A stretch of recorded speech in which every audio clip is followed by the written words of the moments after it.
Hi, everybody. So I'm a fifth-year student studying business, and this upcoming summer, I'm going to be graduating and starting my career in management consulting, where you're advising businesses on their most strategic challenges. But I'm going to stop right there because I already know what you're thinking. Fifth year? Like, isn't a university degree supposed to be 4? Well, I like to tell myself that 5 years is the new 4, but then again, who am I kidding? 5 years is a really long time. 5 years is actually so long, in fact, that some of my friends tell me that I look like I went through a second round of puberty during my undergraduate degree. But I will tell you, there are some benefits to doing your degree in 5 years. You get to try so many different subject areas, you get to explore many different opportunities, and also have the time to make lots of mistakes along the way. As a student 3 months away from graduating right now, I'm so proud to say, I feel like I spent my 5 years really well. I applied my skills in 2 different internships. I got to study abroad in Copenhagen. I also represented my university as a business school case competitor internationally at multiple competitions. And I was also the first student from my university to get hired to work at a world-class, top-tier management consulting firm right out of my undergraduate degree. And this all, of course, happened while changing my degree plan probably 5 or 6 different times. But I'm not here today to convince anybody to take 5 years to do their degree or to celebrate a LinkedIn page of mine. I'm here today because I found a career that really inspires me. And I explored so many different opportunities throughout my degree, and I know what a big challenge it was to actually get there. And I'm here today to share 2 of the different lessons that I learned throughout my degree. Well, these lessons helped me gain a better sense of self-understanding, and they also helped me figure out what career I wanted to pursue post-graduation. So these 2 lessons are, firstly, in order to find work that you fall in love with, prioritize what processes inspire you, not what purpose is meant for you. And secondly, in order to give yourself the ability to actually learn about yourself, stop seeking out actions and opportunities that result in these payoffs or achievements. Actually feel comfortable being a work in progress. So ultimately, focus on progress and process. Now, to be honest, there haven't been many moments in my life yet where I've been asked to give a lot of advice. I think that's one of the benefits of still being a student. However, this past fall, I was asked to be a helper or a person who would give advice to new students coming into a recruitment event for the company that I was hired to work at. I had the opportunity to interact with all these younger students coming in and answer their career questions if they wanted to work at the firm as well.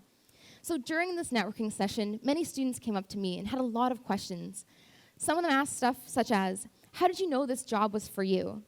What did you do to prepare for this job? Or what did you do in university to help you land this job? So despite me trying my best to answer all of these questions, I knew deep down that these were loaded questions, and they were implying a lot of things that weren't necessarily true. They were implying that all throughout my university degree, I had lined up all of my opportunities just to get this job, and they also implied that there was some magical combination of steps that you could take to get a job or find out what your dream job would be after graduation.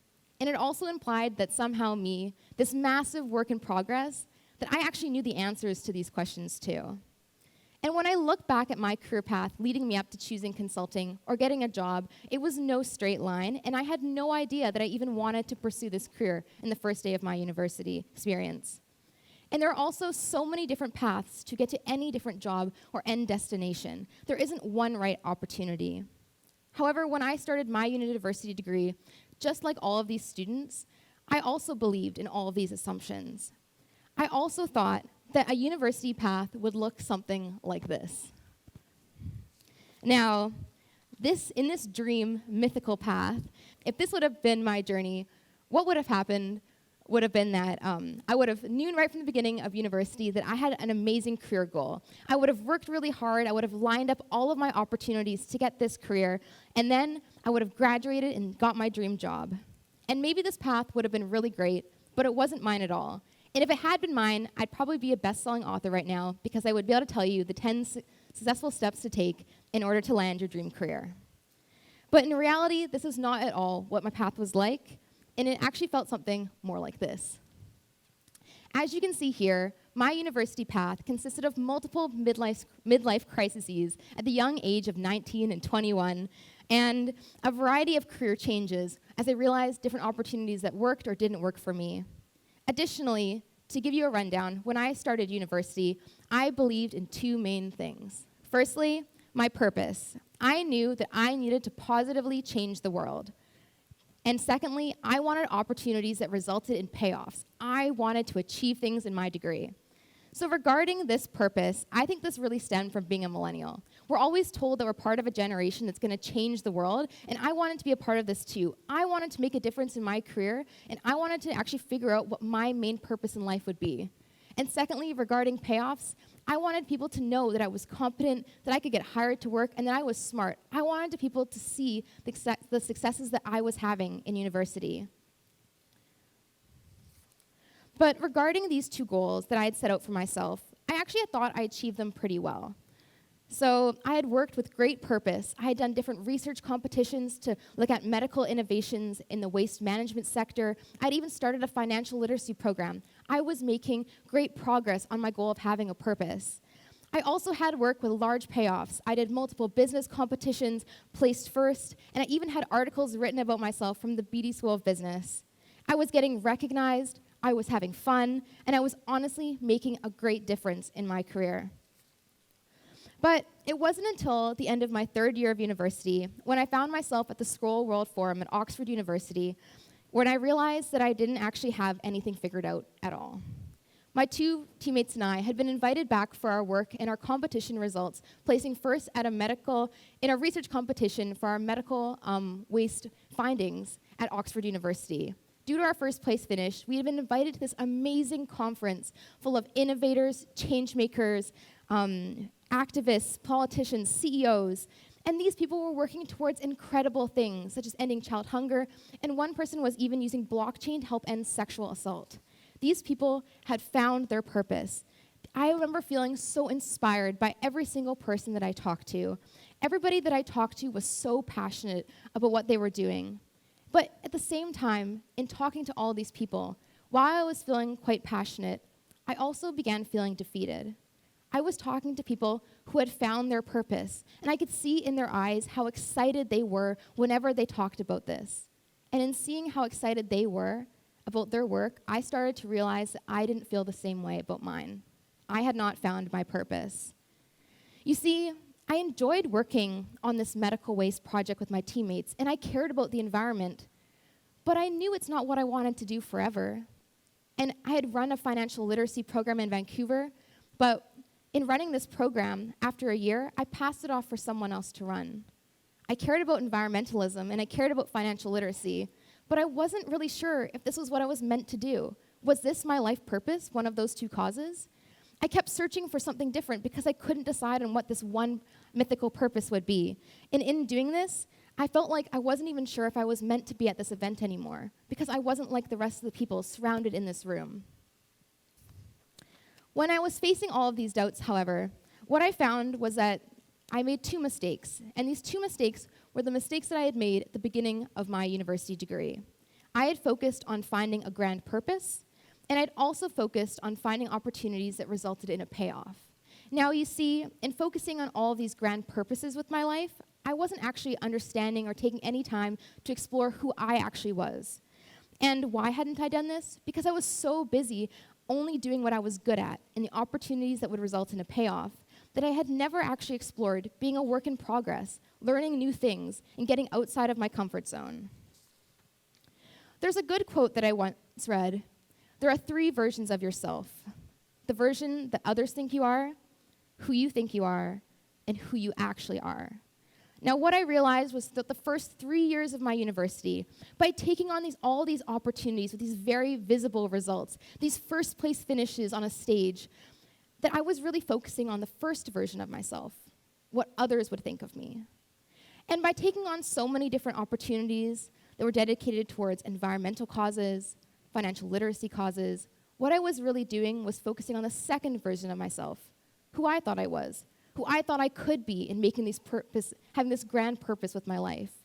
But who I was actually neglecting was the third version of myself, who I actually was.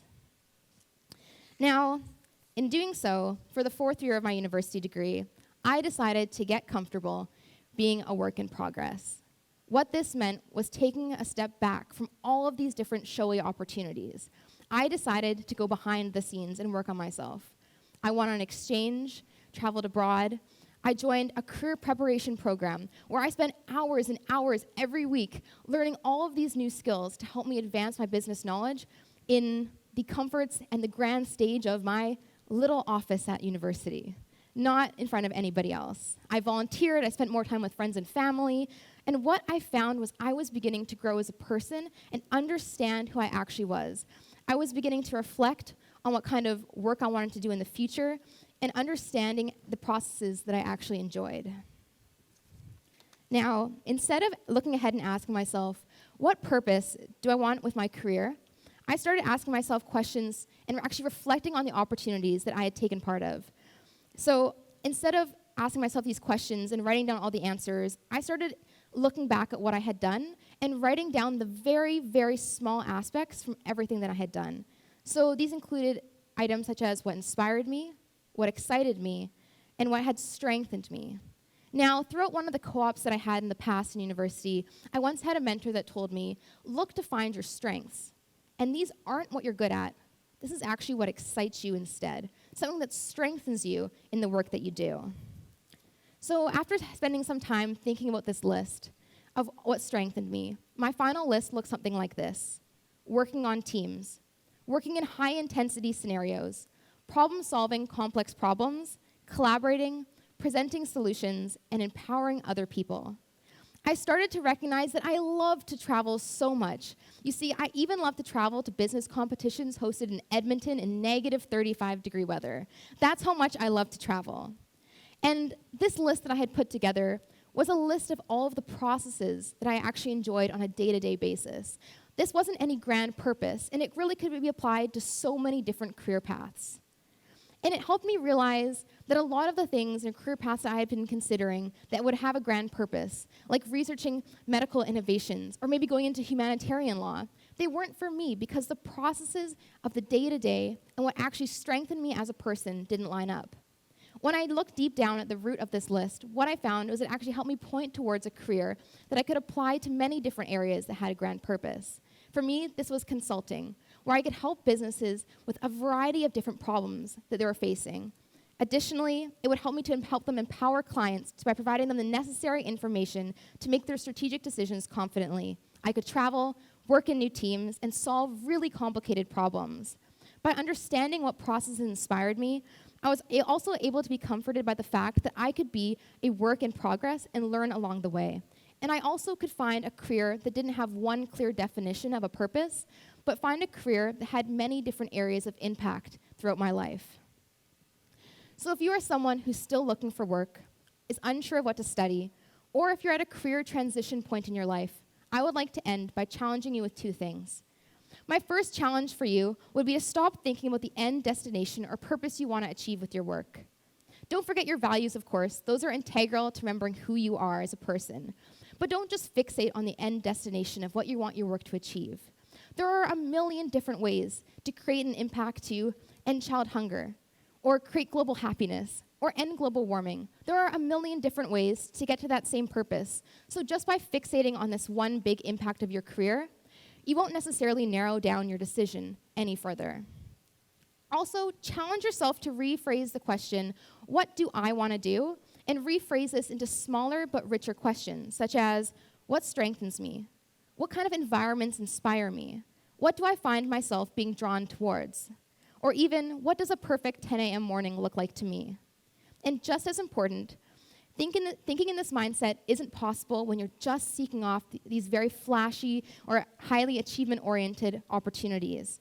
My second challenge to you is to give yourself time and the comfort of being a work in progress. Get comfortable with learning, take on opportunities that don't reap any rewards, just so you can learn more about yourself and what you enjoy along the process.